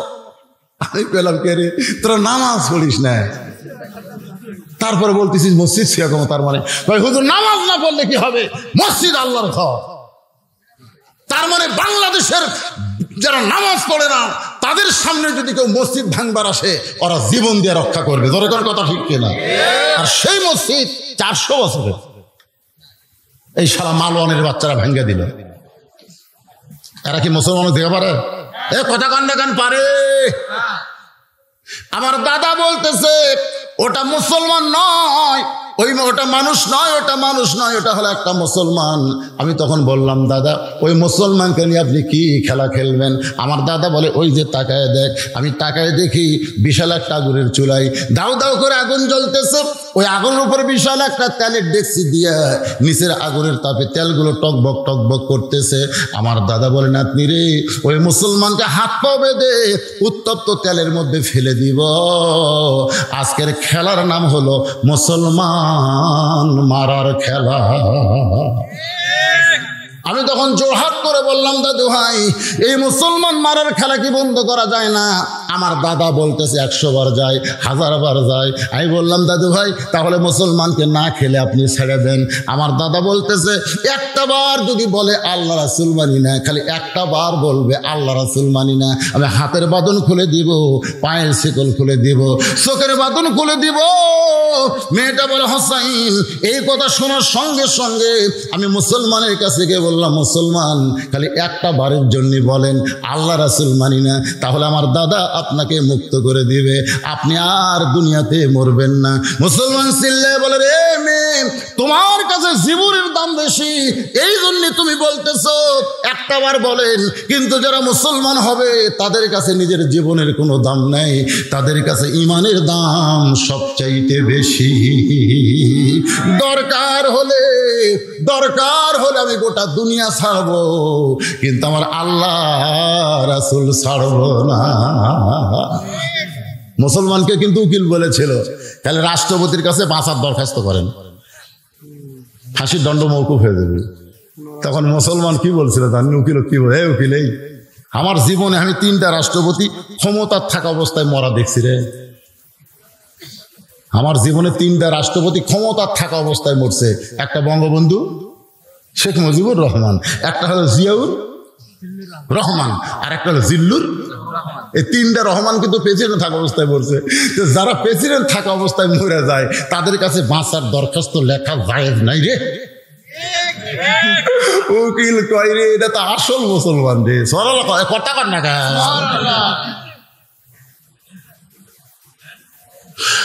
দরকার হলে জীবন দিব, আল্লাহ রাসূল ছাড়বো না। মেয়েটা বলে, হোসেন সঙ্গে সঙ্গে আমার দাদা সিংহাসন থেকে লাফ ধরে বলতেছে, আর দেরি করিস না, ওই মুসলমানকে হাত পা বাঁধা অবস্থায় উত্তপ্ত তেলের মধ্যে ফেলে দে। মুসলমানকে যখন তেলের দিকে নিয়ে আসতেছে, আমি ছোট মেয়ে তাকায় দেখি মুসলমানের মধ্যে কোনো ভয় নাই, মুসলমানের মধ্যে কোনো শঙ্কা নাই, এখনই উত্তপ্ত তেলের মধ্যে ফেলে দিবে, মুসলমান মরে যাবে। কিন্তু মুসলমানের চেহারার মধ্যে ভয়ের কোনো চিহ্ন নাই, কারণ মুসলমান জানে ওয়ালা তাকুলু লিমান ইয়াকতালু ফি সাবিলিল্লাহি আমওয়াতুন বাল আহইয়াউ ওয়ালাকিন লা তাশউরুন। মেয়েটা বলে, হোসাইন একেবারে উত্তপ্ত তেলের কাছে যখন নিয়ে গেল, আমি তখন আর থাকবো না, আমি একটা জীবন্ত মানুষকে মরা দেখবো না, এই মনে করে আমি যখন যাবার চাই, আমার দাদা আমার হাত খপ করে ধরে বলতেছে, খেলা দেখার জন্য নিয়েছি, যাবার দেব না। আমাকে জোর করে যখন ধরে রাখছে, আমি তখন চোখ বন্ধ করলাম। শুধু চোখ বন্ধ করলাম না, আমার এই ডান হাত দিয়া আমার চোখ আমি চাইপা ধরলাম। মেয়েটা বলে, হোসাইন আমি যখন হাতটা দিয়ে চোখ চাইপা ধরছি, এমন সময় একটা মধুর বাণী আমার কানের মধ্যে ঢুকতেছে, লা ইলাহা ইল্লাল্লাহু মুহাম্মাদুর রাসূলুল্লাহ। মেয়েটা হোসাইন রে 6 বছর বয়সে ওই মধুর বাণী আমার কানের মধ্যে দিয়া আমার কলিজার মধ্যে যখন ঢুকে যায়, আমি তখন দেখতে পাই মুসলমানকে উত্তপ্ত তেলের মধ্যে ফেলে দিচ্ছে। যদি আমার চোখ বন্ধ, তারপর আমি দেখতেছি আনজুরু বিনুরিল্লাহ, আমি দেখতে পাই ওই মুসলমানকে উত্তপ্ত তেলের মধ্যে ফেলে দিচ্ছে। মুসলমানের খাঁচাটা তেলের মধ্যে পড়তেছে, আর খাঁচা পড়ার আগে কে যেন খাঁচার পাখিটা ধরে সম্মানের সঙ্গে সবুজ রঙের একটা বাগানে ছেড়ে দেয়। মুসলমানের পাখিটা যখন উড়ে গেছে, খাঁচা যখন তেলের মধ্যে পড়লো, আমি তখন একটা ঝ্যাঙ্কা দিলাম। আমার দাদা যদি আমার হাত ধরেছিল, আগে ধরেছিল, তখন আমার ঈমান ছিল না, কিন্তু ঈমান থাকার কারণে হ্যাঁচকা টান দিলাম। দাদার হাত থেকে আমি হাত খুলে ঘরের মধ্যে গেলাম। আমি চিল্লাই বললাম, লা ইলাহা ইল্লাল্লাহ মুহাম্মাদুর রাসূলুল্লাহ। আমার মা বলতেছে, তুই না তোর দাদার সঙ্গে খেলা দেখতে গেলি, এই খেলা দেখতে গিয়ে মুসলমানের কলমা কেমনি পাইলি? এই কলমা কইলে তোর দাদা তোকে মাইরা ফেলবে, তোর বাবা তোকে হত্যা করবে। আমি তখন বললাম, মা এই কলমাওয়ালারা কোনোদিন মরে না, নিজের চোখে দেখছি মা। এই কলমার কারণে খাসা পড়ছে উত্তপ্ত তেলের মধ্যে, কিন্তু পাখি উড়াল দিয়ে কোথায় যেন চলে গেছে। আমার সোনার ময়না পাখি খাসা খানা কবরে যাবে, জান্নাতে উড়াল দিলা নাকি। মেয়েটা এক দৌড়ে সে রাজদরবারে দেখে তার দাদা শাহবাগের মিছিল করতেছে। শাহবাগের মিছিল, জোরে কোন ভাগের? শাহবাগের মিছিল। মহিলা ছাই হয়ে গেল, মুসলমান পুরে ছাই হয়ে গেল। আমি তখন দাদার সামনে এই শাহাদত আঙ্গুলি তুলে বললাম, দাদা কানার ভাগ্যে ধন মিলে না, সামনে পড়ে আছে সোনা, কানা দেখতে পাই না, মাটি মনে করে ফাইলা দেয়, হাতে তুলে নেয় না, কানার ভাগ্যে ধন মিলে না। আমার দাদা রাগ করে কয়, তুই কারে কানা বলিস? আমি বললাম, দাদা তোমরা বলতেছো মুসলমান পুড়ে শেষ হয়ে গেল, আমি নিজের চোখে দেখছি দাদা মুসলমানের খাসা পড়তেছে, আর মুসলমান এখন জান্নাতে উড়ে বেড়া। আমার দাদা কয়, কে রে তুই আমার লাতনি হয়ে আমার বিরুদ্ধে মুসলমানের পক্ষে কথা বলিস কেন? আমি কখন, দাদা মুসলমান মরার আগে আমি মুসলমান হয়ে গেছি। দাদা মাথার চুল ধরে কয়, এটা কোন জাত রে, এটা কোন জাত মরে গেল, আর একজন তৈরি করে গেল। আসলে কাফের বেঈমান যতই চেষ্টা করুক পৃথিবী থেকে মুসলমানকে শেষ করতে পারবে না। ওরা একটা মারলে 10টা গজাবে। জোরে কর কথা, ঠিক কি না? সুবহানাল্লাহ। কাতার বিশ্বকাপে হ্যাঁ, কাতার বিশ্বকাপে মুসলমান হলো কাতার বিশ্বকাপে মুসলমান হলে 600 জন হয়ে গেছে। সুবহানাল্লাহ কর না কেন? জাকির নাই কিন্তু আল্লাহর নিয়ামত। ঠিক এই কতগুলো মুন্সি ঢাপা হুজুর, এই মুন্সি ঢাপারা এই জাকির নাকির বিরুদ্ধে কথা কয়। আছে একটা মৌলবি দেশের বাইরে যাওয়ার পারবি না, আর ওই কাতারে যায় যে হারে লেকচার বাড়তিতে ভাই। যদিও বিশ্বকাপ আমাদের নজরে ভালো না, কিন্তু তারপরেও দেশটা তো কাতার, যেখানে কোরআন তেলাওয়াত শুরু হতে, ধরে কোন কথা ঠিক কিনা? আরে সবই খারাপ, তার মধ্যে কিছুটা তো ভালো আছে। যদি বিশ্বকাপ শেষ হতে হতে 10,000 মুসলমান হয়ে যায়, কথা কর না কেন? হতে পারে কি পারে না?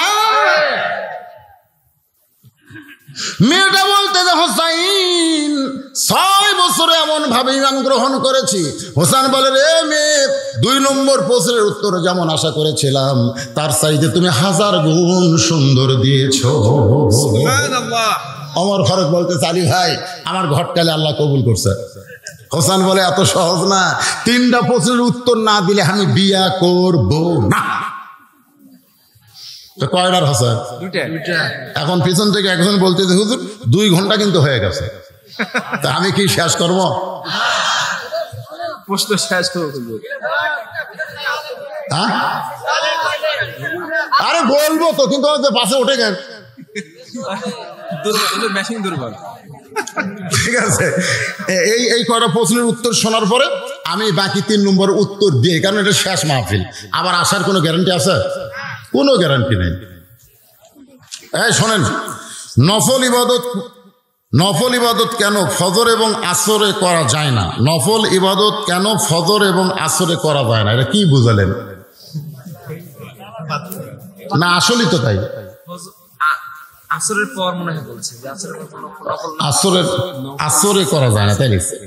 আসরের আগে 4 রাকাত সুন্নত আছে, আমরা পড়ি না, কিন্তু ফজরের আগে 2 রাকাত সুন্নত আছে। এখানে নফলের নিয়ম নাই, যেটা রাসূল করেনি, মা আতাকুম রাসূলু ফাখুযুহু ওয়া মা নাহাকুম আনহু ফান্তাহু। এটাই হচ্ছে ইমাম, এটাই হলো আমল। নকশা করা যায় না, আমাদের নামাজ পড়া যাবে কি? হ্যাঁ, কাবার ছবি না থাকলে, মদিনার ছবি না থাকলে, এমনি যদি নকশা ফুল টুল থাকে তো অসুবিধা নেই, পড়া যাবে। মহিলাদের মাহফিল এসে ডিজিটাল পর্দায় ওয়াজ শোনা যাবে? যাবে না, যাবে না। কিন্তু আমরা, বুঝছেন না, কারণ বক্তা তোর হিজরা লয়। বক্তা হলো ওকে টাটকা মরদ মানুষ, 3 মেয়েটা বাপ, 3টা মেয়ের বাপ। ধরে কোন কয় মেয়ের বাপ? 3 মেয়ে। তাহলে তো আমার দেখে ওয়াজ শোনা যাবে না। যেটা যাবে না সেটা যাই বলা যাবে না। হ্যাঁ, পর্দার খেলাফ হবে। বেতের নামাজ কত রাকাত পড়া যায়? 1 রাকাত পড়েন, 3 রাকাত পড়েন, 5 রাকাত পড়েন, যেটা খুশি পড়েন। এলে ফেতনা করেন না, ফেতনাটাই সবচাইতে বড় খারাপ। আল ফিতনা তো আসাদ্দু মিনাল কতল। সালাতুল হাজত কিভাবে আদায় করতে হবে এবং কখন পড়তে হবে, কোন উদ্দেশ্য পূরণের জন্য নফল নামাজ যখন পড়া যায় সেই সময়ের মধ্যে আপনি সালাতুল হাজত করতে পারবেন। নফল নামাজ যখন পড়া যায় সেই সময়ের মধ্যে আপনি সালাতুল হাজত পড়বেন, উদ্দেশ্য পূরণের নামাজ। একটা নিয়ত করছেন, আল্লাহ এই উদ্দেশ্য আবার পূর্ণ হলে নেক নিয়ত, তাহলে আপনি এটা পড়বেন। চুলের কাজ করা যাবে কি? চুল কাটা, চুল দিয়ে চুল বাঁচতে চুল বাঁচা, ক্যাপ বানানো, হ্যাঁ এগুলো সবই হারাম, এগুলো একটাও জায়েজ নেই, এগুলো সব হারাম, বিলকুল হারাম। হ্যাঁ, তো যাই হোক, এগুলো প্রশ্ন আপনাদের মনে বসছিল বলে দিলাম। এবার 3 নম্বর প্রশ্ন। হোসেন বলে, রে মেয়ে, আমার 3 নম্বর প্রশ্ন হলো, এই ছেলেরা এই একটু মনোযোগ দিয়ে শুনবা। 3 নম্বর প্রশ্ন হলো, বিবাহের পরে আমার সঙ্গী তোমার থাকতে হবে, বিবাহের আগে না পরে? হ্যাঁ, বিবাহের আগে না। আজকে বাংলাদেশে 14ই ফেব্রুয়ারি পালন হয়, বিয়ার আগে না পরে? আগে। বিয়ার আগে ছেলেরা মেয়ে যা কয়, ভাই তুমি আমার জীবন, তোমাকে একদিন না দেখলে মনে 1 বছর দেখিনি। তুমি যদি চাও আমি পাহাড়ে উঠবো, তুমি যদি চাও আমি সাগর ছিঁড়বো, চাপাত খালি জুতা মারা দরকার। ন্যাংরা তুই হাঁটতে পারিস না, 1 কিলো অটো ভ্যান ছাড়া তোর চলে না, তুই পাহাড়ে তুলতো। এই যতগুলো বাজে কথা বিয়ার আগে কয়, জোরেকার কথা ঠিক কিনা? হোসেন বলতেছে বিয়ার পরে, কারণ বিবাহের আগে কোনো কিছু করা যাবে, সবাই একসঙ্গে বলেন, করা যাবে। এই জন্য বলতেছে বিবাহের পরে আমার সঙ্গী তোমার থাকতে হবে। বিপদ আপদ মুসিবত, একটা সংসারে নানা কিছু আসবে, তুমি যখন বিপদে পড়বে, কষ্টে থাকবে, তখন তুমি খ্যাস খ্যাস করবে, এটা চলবে না। কারণ আমার নানি খাদিজাকে এটা কোনোদিন হতে আমার মা দেখে নাই, আমার মা দেখে নাই, আমার কাছে গল্প করেছে। আবার আমি কোনোদিন দেখি নাই আমার মা আমার বাবার সঙ্গে খ্যাস খ্যাস করেছে। রে মেয়ে, বিবাহের পরে আমার সঙ্গে তোমার থাকতে হবে। মেয়েটা পর্দার উপর থেকে বলতেছে, হুসাইন আল্লাহর একজন নবী ছিলেন, নাম হলো আয়ুব নবী। ওই আয়ুব নবী যখন নবী ছিলেন, বাদশাহ ছিলেন, সুস্থ ছিলেন, তখন তার অনেকগুলো বিবি ছিল, তার অনেকগুলো সঙ্গী সব ছিল। আয়ুব নবী যখন অসুস্থ হয়ে গেল, এমনকি এমন অসুস্থ কঠিন, আয়ুব নবীকে এক সময় জঙ্গলে রেখে আসা হলো। ওই সময় কোনো বিবি তার সঙ্গে ছিল না, কোনো আত্মীয় স্বজন তার সঙ্গে ছিল না। গরিব হওয়ার কারণে, অসুস্থ হওয়ার কারণে সবাই যখন তাকে ছেড়ে চলে গেল, এমন সময় একটা বিবি আয়ুব নবীর ছাড়ে নাই। সেই বিবির নাম হলো রহিমা। হোসাইন, আমি রহিমার মতো আপনার সঙ্গে থাকতে চাই। হোসাইন বললেন, রে মুরব্বী, আপনারা 2 জন মিলে যে সিদ্ধান্ত নিয়েছেন, আমার আর কোনো আপত্তি নাই। এমন মেয়েকে আমার বিবি হিসাবে আমি গ্রহণ করতে চাই। ভাবিয়া করিও কাজ, করিয়া ভাবিও না। এই ঘটনার মাধ্যমে আমি বর্তমান প্রেক্ষাপটে যত বলা দরকার ছিল আমি সব আজ কিন্তু আপনাদের শুনাইছি। যেরকম ঠিক কিনা? সব খালি খেয়াল করবেন, ঘটনাটা মূল বিষয় না। এই ঘটনাটা সামনে রাইকে হুজুর কিন্তু সব জায়গাতে বাঁশ দিছে, ঝোড়াও দিছে, অঝোড়াও দিছে। যেরকম কথা ঠিক কিনা? আল্লাহ পাক আমাদের সবাইকে কবুল করুক। সকলে বলে আল্লাহুম্মা আমিন। আস্তাগফিরুল্লাহ, আস্তাগফিরুল্লাহ, লা হাওলা ওয়ালা কুওয়াতা ইল্লা বিল্লাহ। যারা মোনাজাত করবেন একটু সংক্ষিপ্ত, ছেলেপেলেরা কষ্ট করে মাহফিল করেছে, একটা মোনাজাত করে আল্লাহুম্মা আমিন। আয় আল্লাহ, যারা কষ্ট করে মেহনত করে আজকের এই জান্নাতের বাগান লাগাইছে, আল্লাহ তাদের সকলকেই জান্নাতি কবুল করে নাও। ভাইজান, এই মোনাজাত যদি না করেন বসে থাকেন, হইচই করেন না, যারা করতেছে করতে দেন। আর দোয়া মুখলিবাত, আমরা দোয়া করি আল্লাহর কাছে। এতগুলো মানুষ একত্র হয়েছে, আল্লাহ এর মধ্যে যার 2 হাত পছন্দ করো, সেই 2 হাতের ওসিলায় গোটা মাহফিলকে কবুল করে নাও। আল্লাহ আল্লাহ এই মাদ্রাসাকে, দেওপাড়া মধ্যপাড়া ফোরকানিয়া মাদ্রাসাকে কবুল করো। আল্লাহ আজকের মাহফিলের সভাপতি, সহসভাপতি, প্রধান অতিথি, বিশেষ অতিথি কবুল করো। আমি অসুস্থ, আমার মতো যারা অসুস্থ আছে আল্লাহ সাফা দিয়ে দাও। বাপ মা যাদের কবরে গেছে সবাই বলেন রব্বি রাহমহুমা কামা রব্বায়ানি সগীরা। আল্লাহ তাদের কবরকে জান্নাতের টুকরা বানাও। গোটা বিশ্বে মুসলমানকে জয় জয়কার দিয়ে দাও। বাংলাদেশে আল্লাহর কোরআনের রাজত্ব দিয়ে দাও। সকলে বলে আমিন। সুবহান রাব্বিকা রব্বিল ইজ্জাতি আম্মা ইয়াসিফুন ওয়া সালামুন আলাল মুরসালিন আলহামদুলিল্লাহি রাব্বিল আলামিন। আসসালামু আলাইকুম ওয়া রাহমাতুল্লাহি ওয়া বারাকাতুহু।